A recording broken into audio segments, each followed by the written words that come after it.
And it is also noteworthy that this is coming out late on a Friday afternoon, several hours after they executed a search warrant at John Bolton's house. This is not Monday morning, 8 a.m. stuff. This is end of summer, Friday afternoon.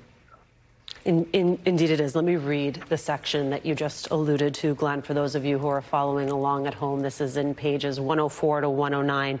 This is Ghislaine Maxwell talking about Donald Trump. She says, and as far as I'm concerned, President Trump was always very cordial and very kind to me. And I just want to say that I admire his extraordinary achievement in becoming the president now. And I like him. And I've always liked him. So that is the sum and substance of my entire relationship with him. Lisa Rubin, what do you make of that mention?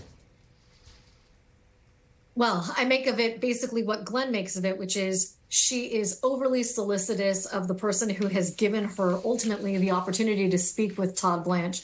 But Alicia, other than her mentions of President Trump herself, one of the things I find really interesting here is how carefully worded Todd Blanche's questions are so as not to elicit an answer he doesn't want. So yes, we can make a lot out of the fact that Todd Blanche has a prior association with the president, but by no means is he a bad lawyer or a stupid lawyer. I want to read to you from page 108. This is after they're done talking about President Trump. Todd Blanche asks Ghislaine Maxwell, do you know whether masseuses from Mar-a-Lago Spa ended up giving massages, private massages, to Mr. Epstein? I'm not asking for what you may have read, but from at the time, your personal knowledge, do you know whether that's true? And she responds, I don't recall. Is it possible? Yes, but I don't remember. I don't remember that. And then he asks her again whether she recalls ever recruiting a masseuse from Mar-a-Lago, and she says that didn't happen.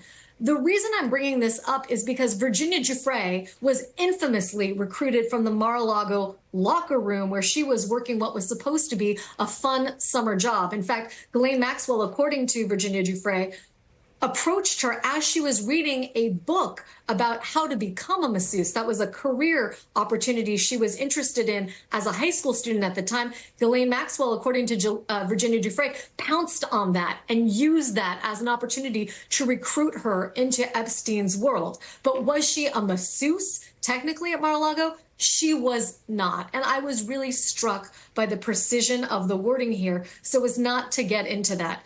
The other thing that strikes me, and I want to go back to what Andrew said, is that we have to keep in mind who Ghislaine Maxwell is and was, a person who was charged with multiple counts of perjury by the Southern District, although those were ultimately dismissed when they secured her conviction.